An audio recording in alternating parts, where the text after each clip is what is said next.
What is happening, everyone? Welcome back to G-Ball Vision. Today I have for you guys another exciting unboxing to dig into. Before we get started, double check and make sure you are subscribed to the channel. I would love to have you here. Before you head out, do me a huge favor. Hit that thumbs up button. Greatly appreciate it, everyone. Feel free to let me know what you are carrying in your pockets today down in the comments. I love hearing from you guys. So we're taking a look at a knife coming in from QSP. Huge shout out to them for sending this guy along. You get a 2-stage box, a couple of cool stickers, and you get your knife. Now, as far as I know, guys, this is a newer model from QSP. And when I saw this guy, I reached out to them immediately and said, hey, can I take a look at that guy? Because it looks really interesting. We are looking at, let me get the box here. We are looking at the Gorilla, and this is in 14C. We have a stonewash blade, and we have a denim micarta handle, baby. We'll take a little closer look here. And the denim micarta is beautiful looking stuff. My first experience with that denim micarta this year, or at least this style of denim micarta, and I fell in love with it. I really like the look, the texture. It's different than, a lot of the stuff that's on the market. You can see the layering in it. Looks really good. They include a little quarter back spacer here. I'm assuming G10. We do have steel liners here. We have a lower mounted clip here. Going to still carry pretty deeply. We'll check that. We have a little lanyard hole. Very minimal hardware. We got 2 body screws here. And then we have a body screw combo with the clip, body screw, and then the other clip screw, and then, of course, our pivot screw. Let's take a look at this blade. We'll use the flipper tab here. Okay, yeah. We have a drop point style blade, and it's got a nice heavy stonewash on it. I like this straight edge to this belly here. Typically, I haven't been a huge fan of drop points that have that big of a belly, but over the last about the last year or so, I have really become a fan. Typically, and what I mean is I like them to be a little bit lower with a little less belly, or that's how I used to be, but I've turned the corner a little bit, and now I like both quite a bit. So I've really become a fan of drop points like this, and typically with a little bit higher of a point, you can get a little bit taller of a blade, or at least that's the way it seems to me anyway. A lot of times when they're a little higher, you get a little bit taller of a blade, and this thing feels like it comes down pretty thin. We have this little half-shaped moon type of cutout here. Yeah, that's the money spot right there, is that cutout, which is typical. Definitely tuned very well for the cutout, the reverse flick. You can use the meat of your finger, or you can actually get your nail in there as well. Thumb flick is money. Good access to that liner. We do have a nice row of jimping there. Easy to get to from the side or from the face. So that will be very good there. Lockup is looking about 25 to 30% or so.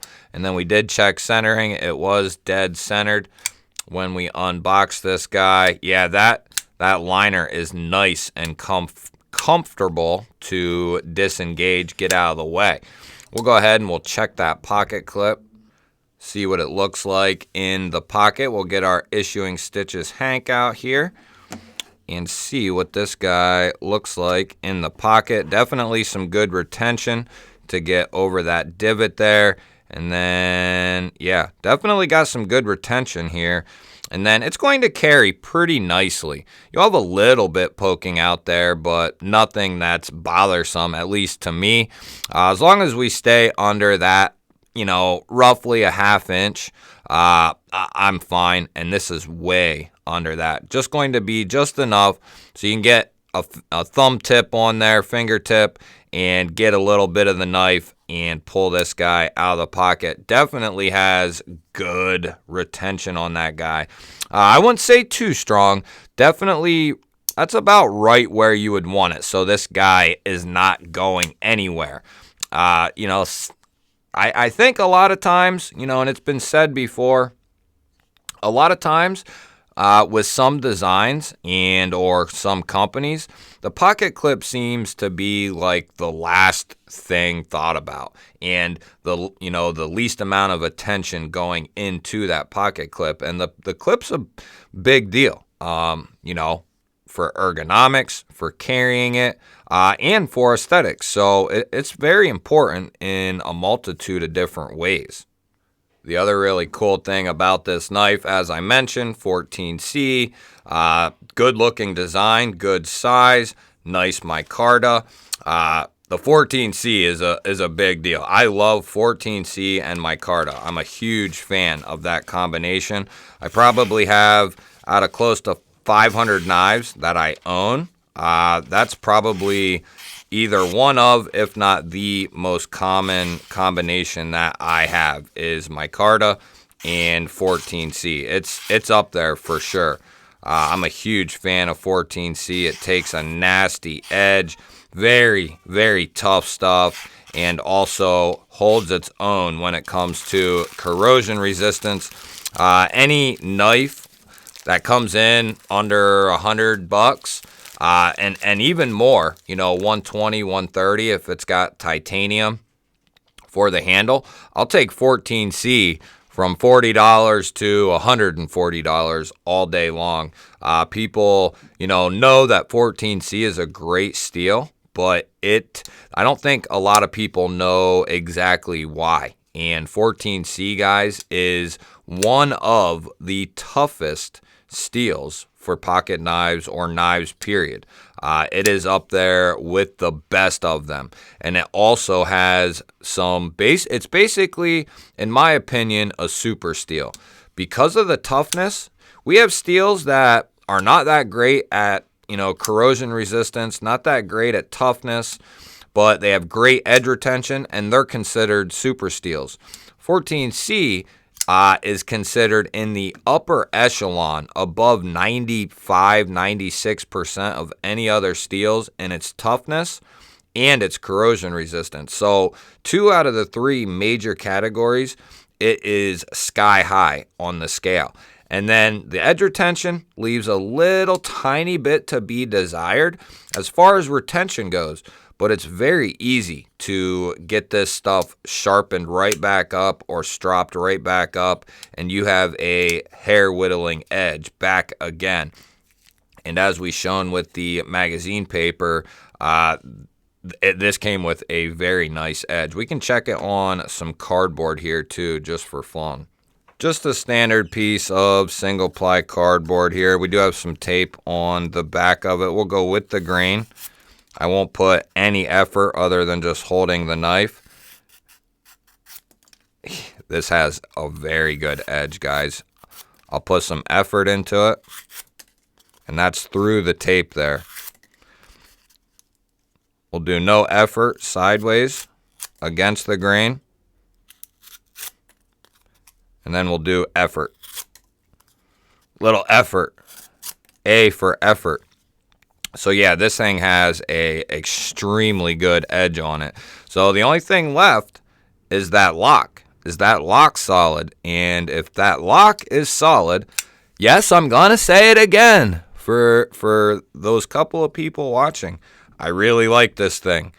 Does that mean you have to go out and buy it?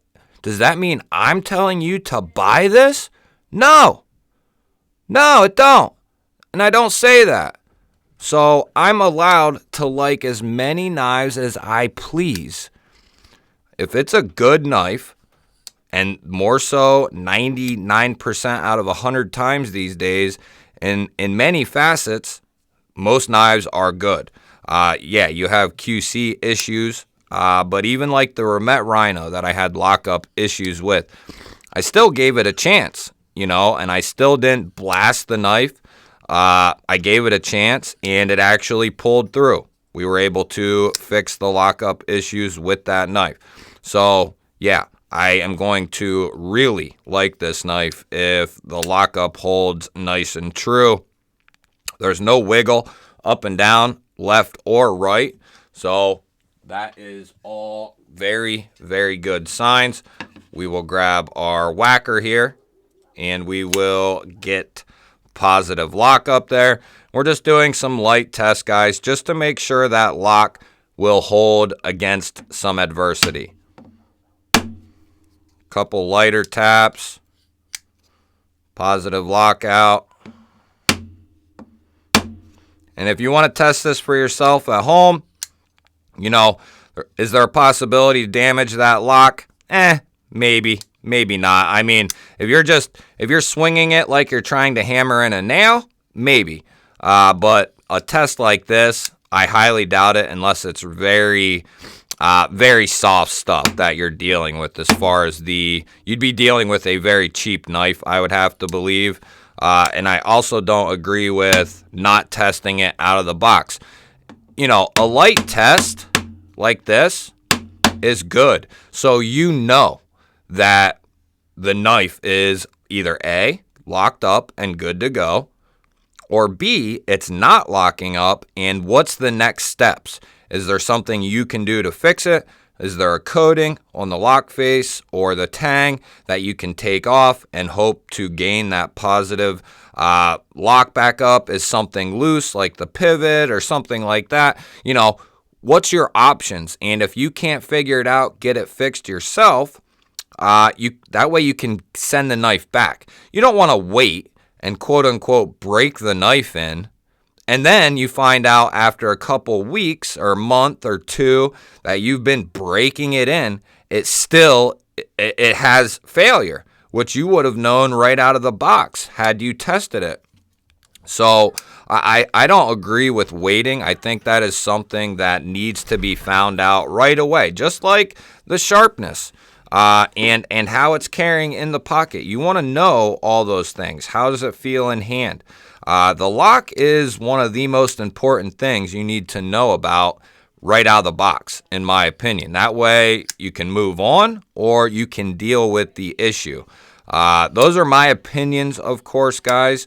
You know, you may or may not agree, and that's perfectly fine. We all have our own opinions, and that is completely fine. All opinions are welcomed here, as is your opinion on letting me know what you think of the Gorilla here.